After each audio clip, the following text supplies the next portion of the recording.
Assalamualaikum warahmatullahi wabarakatuh dan salam sejahtera. Yang dihormati Masa Trainer, Cikgu MK, Pegawai SSTP, WP, serta rakan-rakan pengamal digital yang dikasihi. Sebelum memulakan, saya perkenalkan diri saya terlebih dahulu. Nama saya Dr. Razila binti Awaluddin daripada Institut Pendidikan Guru Malaysia Cyberjaya. Pada kali ini saya akan berkongsi berkaitan dengan satu apps yang biasa saya gunakan. Mungkin juga kepada anda di luar sana, sama ada yang sudah biasa ataupun yang masih baru ingin mengenali apps ini, kerana saya kira apps ini sangat bermanfaat kepada saya bagi mengurus kerja harian dan berdepan dengan pensyarah ataupun pelajar RPG kampus. Untuk permulaan, seperti yang kita ketahui, saya akan Google Workspace ni telah menyediakan pelbagai keistimewaan yang sangat bermanfaat, yang sangat user friendly lah kepada kita. Baik saya ingin kongsikan sedikit pendahuluan ataupun pengenalan kepada website ini. Pada kali ini saya akan berkongsi berkaitan dengan website, dan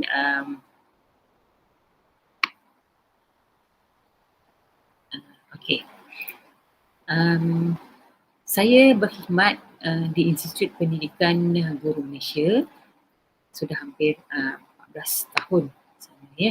Jadi untuk pengenalan kepada website ini saya akan mulakanlah, kerana sedia maklum bahawa Google Workspace ni adalah satu ruang maya yang boleh kita gunakan sebagai laman web yang disediakan oleh Google itu sendirilah, yang fokus pada saya pada malam ini, pada kali ini adalah website itu sendiri, dan ia boleh membolehkan pengguna ataupun individu membuat pelbagai aktiviti. Contoh di sini adalah kalau kepada guru, dia boleh menyediakan e-portfolio pelajar, dan daripada website ini kita boleh membuat penceritaan digital. Kenapa? Kita boleh berkongsi, kita boleh mengajar digital berdasarkan website ini ataupun menggunakan website ini sendiri sebagai satu pengajaran. Dan kita boleh dokumentasikan dokumentasi digital berkaitan bahan-bahan secara soft copy, sekiranya tujuan kita itu adalah untuk interview ataupun untuk memohon kecurangan dan sebagainya. Jadi website ini boleh kita gunakan sebagai penyimpanan soft copy untuk presentation kita. Dan selain itu, kehebatannya adalah dia sangat fleksibel, sangat luas. Dia boleh kita masukkan pelbagai apps, pelbagai bahan lain ke dalam website ini, dan yang penting kita boleh embed dia dengan mudah. Bahan-bahan tadi kita boleh masukkan dengan mudah lah di dalam website ini. Dan sebenarnya daripada hasil konsep ini, apa yang kita akan dapat ataupun kita kuasai, yang pada kali ini kita boleh memasukkan image ataupun map ke dalam website ini, dan kita harus mengetahui bagaimana kita nak masukkan YouTube di website, dan kita boleh menukar posisi konten daripada Google Site yang telah kita bangunkan, dan juga kita tahu bagaimana nak publish pada public ataupun orang-orang tertentu lah, berkaitan dengan Google Site ini. Sebenarnya yang ini adalah hasil cuba saya kongsikan perkongsian ini berkaitan dengan secara hands on sebenarnya, dan sedikit lagi cadangan yang boleh manfaatkanlah kepada kita apabila kita menggunakan website ni. Kita contoh-contoh idea lah yang boleh selain daripada apa yang saya kongsikan, kita juga boleh memasukkan semua kerja kita, sama ada daripada Google Form, Google Sheet, Google Slide ataupun YouTube, ke dalam website ini ya. Dan kita boleh bangunkan, kita boleh kongsikan dengan orang lain dan kita boleh menyimpan bahan, juga kita boleh kongsikan, kita boleh publish ya, dan hyperlinkkan bahan-bahan ini ke tapak-tapak yang sesuai lah untuk kita jadikan dia sebagai dan sebagainya. Baik, saya nak stopkan presentation ini kerana saya nak pergi kepada perkongsian yang kita seterusnya secara hands-on lah. Ya, saya akan menunjukkan bagaimana pada kali ini bagaimana kita nak memasukkan bahan-bahan ke dalam website ini. Ya, okey, baik. Okay. Perkongsian kali ini saya nak berkongsi bagaimana website saya ini telah saya bangunkan. Ya.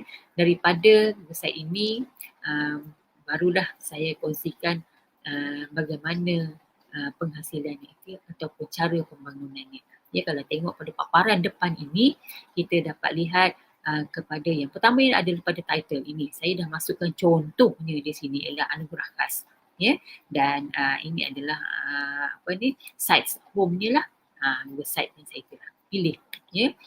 Okey, dan di paparan ini juga kalau kita tengok di bahagian atas ini seperti biasa ada undo, ada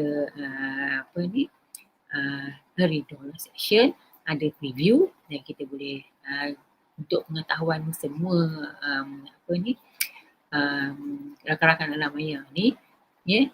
Sekarang paparan ini adalah dalam bentuk editing ya. Kita boleh edit bahan-bahan ini dan kita boleh masuk dah embed sebagainya lah bahan-bahan yang boleh kita guna pakai ya. Dan apabila kita preview, kita menggunakan menu ini dalam bentuk paparan yang penuh ataupun bersedia kita untuk publish bahan ini ya. Dan ini adalah copy link yang kita boleh masukkan dalam ini. Dan ini adalah menu share kongsi dengan rakan-rakan kita yang lain. Dan ini adalah menu setting. Daripada setting ni banyak perkara yang kita boleh gunakan ya. Dan 3 more ini pun banyak arahan yang di sini boleh kita buat, sama ada kita boleh buat make copy dan sebagainya ya. Okey, baik, dan kat sini kita boleh publish ya. Kita punya kriteria kejayaan tadi adalah untuk publishkan kepada public ya. Kalau kita tengok pada paparan sebelah kanan ini, menu basic yang telah disediakan dalam website ada daripada insert ini sendiri, ada text box, ada image, ada embed dan juga drive. Dan yang pasti ada content block. Kat sini ada 6 cara layout yang boleh kita guna pakai ya, dalam bentuk layout yang berbeza. Ya, ada satu gambar, satu penulisan teks. Box kat sini ada 2 gambar dan ada box. Dan ada 2 gambar kecil dan satu gambar besar. 3 gambar yang boleh kita masukkan. Image-nya kat sini gambar image yang boleh kita yang berkaitan lah. Ya, dan juga layout yang ni saya tunjukkan contoh lah kat sini ya. Okey, baik, yang ini adalah layout yang satu besar satu kecil, dan ini adalah layout kepada 3 image yang boleh kita masukkan. Dan sekiranya tidak susah untuk kita, sekiranya kita tidak mahu pada layout ini, kita pergi saja kepada delete section ini, akan hilanglah pilihan layout yang kita rasa tak bersesuaian dengan bahan-bahan yang kita ingin masukkan ya. Okey, di dalam paparan ini juga saya dah masukkan kalau sini title besarnya ialah anugerah khas, dan di dalam ini sub page-nya sebenarnya tajuk ini saya buat tokoh, dan logo ini pun saya dah masukkan. Kalau kita tak mahu logo ini, kita boleh edit sajalah. Kita boleh pergi pada brand image tu, pilihlah sama ada kita nak dia ni daripada upload ataupun kita select sajalah daripada image yang ada ya. Dan di sebelah kanan atas ini telah ada tersedia menu home. Ini adalah anugerah ciri-ciri pelajar konten ini adalah daripada menu ini, pages ini. Ya, kita boleh filter pages ini. Kita nak contohnya home ini, kita nak dia ni, kita nak duplicate ke properties ataupun add sub page. Kalau add sub page kita boleh masuk lagi lah, ada boleh lagi kita nak sub page kan kat sini daripada home ni, kita boleh masukkan sub-sub yang lebih sesuaian lah. Ya. Dan kita boleh jadikan, saya tak masukkan lagi lah title page ni tadi kepada subtajuknya. Jadi di sini sebenarnya item-item ini boleh kita ubahkan posisinya sekiranya kita mahu dan tidak bersesuaian kedudukan posisinya. Ya, misalnya selepas home ini saya nak masa letakkan konten, jadi saya boleh ubahlah konten ini berada di dia ada di tempat yang kedua selepas home ini. Ya, okey, baik, saya pergi kepada home ini tadilah. Ya, belum habis lagi kat sini. Kemudian saya dah masukkan tajuk kat sini ialah berkaitan dengan anugerah khas ini adalah pelajar cemerlang, dan saya text boxkan kat sini bahan butiran diri apa yang saya nak ceritakan berkaitan dengan pelajar cemerlang ini, dan saya cuba masukkan image di sini sebelah sini. Ya, ini adalah kita sebagai editornya kepada website ini. Dan sekiranya kita nak ubah ataupun kita nak tukar image ini, boleh pilihlah sama ada kita nak upload ataupun select saja daripada image yang ada, ataupun kita upload daripada laptop kita sedia ada. Ya, kat sini saya pilih gambar image ini, ya. Saya masukkan ke dalam ke depan sini. Dan image ini kalau kita nak select lah daripada image yang sedia ada di sini. Ya, kita boleh memilih mana-mana image yang kita menjadi pilihan. Ya, okey, baik. Dan sudah pasti kriteria kejayaan kita daripada hasil perkongsian ini, kita boleh memasukkan maps, kita boleh masukkan image dalam website ini, kita boleh masukkan YouTube, kita boleh tukar posisi kontennya, dan kita boleh berkongsi dengan orang lain. Yang pentingnya kita boleh publishkan kepada publik. Ya, okey, saya nak pergi kepada konten ini. Ya, ini adalah hasil daripada pages yang telah saya pilih kat sini. Tengok ada home, ada title page ni. Kalau saya tak mahu, saya boleh delete saja. Ya, adalah page ini ada 5. Ya, home di permukaan depan tadi, anugerah ada di sini, ciri-ciri ni ada di sini, dan pelajar ada dalam ini, dan konten ada di sini. Sekarang saya pergi kepada konten. Sebenarnya ini adalah contoh-contoh saja yang saya buat, ya, untuk penghasilan ataupun pembangunan website ini. Ya, ini adalah konten di pages yang kedua, iaitu konten. Ya, okey, kita pergi kepada matlamat ataupun yang kita ingin kuasai. Kita boleh masukkan map dan juga image daripada yang ada dalam website ini. Okey, ini adalah contoh image yang saya cuba ambil. Ya, kalau kita tengok image ini saya ambil daripada ni. Saya boleh pilih sajalah. Saya boleh buat pilihan sama ada saya nak masukkan gambar apa yang sesuaian dengan tajuk saya, itu anugerah khas tadi, dan kita boleh ubah style sebenarnya, ya. Macam mana kita nak jadikan paparan ini kepada yang lebih menarik lah, ya.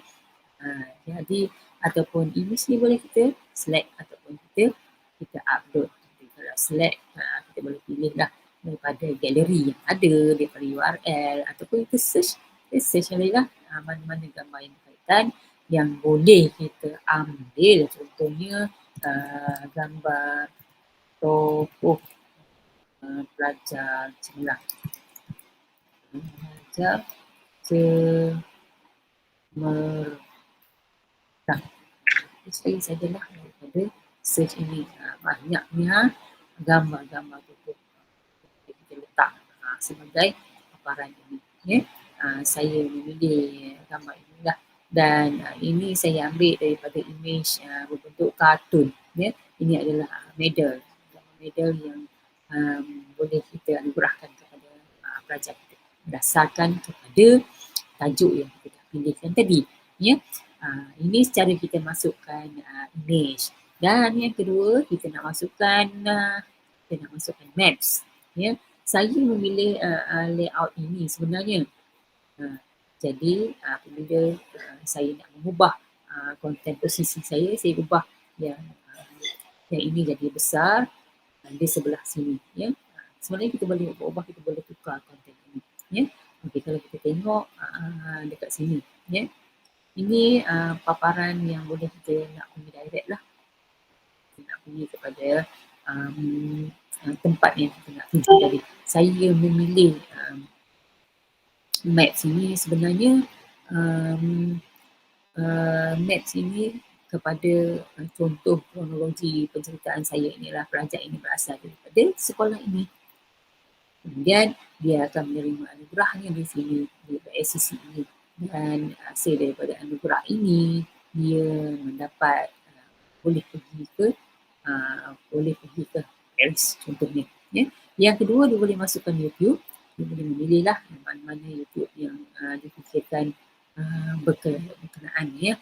Okey, di mana dia dapatkan YouTube ni? Kat sini. Dia boleh pilih YouTube kat sini. Ya, dia pilihlah YouTube mana yang sesuai dengan berkaitan dengan tajuk konten anugerah ini. Ya, dan boleh masukkan box lah kat sini. Ya, juga dia boleh menukar posisi konten ini seperti yang saya tunjukkan tadi. Dia boleh tukar kedudukan ini. Ya. Kemudian dia boleh kongsi site ini dengan share, cara share begini. Dia boleh masukkan email rakan dia yang kita nak share tu, kemudian dia boleh share lah. Ya. Sama ada rakan kita tu boleh kita jadikan editor, ataupun dia boleh publish viewer saja, ataupun dia dalam kita boleh share kepada public dan sebagainya. Ya. Kemudian kita done je lah. Kemudian boleh juga kita publishkan. Dah kita share, kita nak publishkan dah daripada hasil email tadi, boleh kita hantar kepada rakan lain, kita share with other, kita publish ada sini publishnya. Ya, kita boleh publishkan menggunakan perkongsian link tadi, kita masukkan dalam link, kemudian kita publish. Ya. Ini sedikitlah. Kalau kita tengok pada rumusan kat sini, kita boleh dapat apa daripada sini? Kita boleh masukkan maps dan image, kita boleh masukkan YouTube, kita boleh tukar potensi konten kita boleh kongsi ke site kepada orang lain, dan juga kita boleh publish. Apa manfaatnya?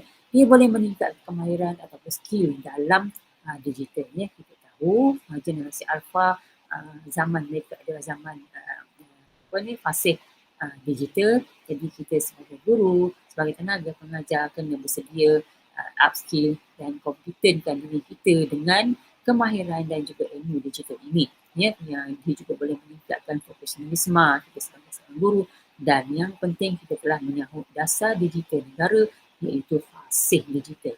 Jadi selamat mencubalah. Semoga bermanfaat daripada apa yang telah saya kongsikan ini. Ya.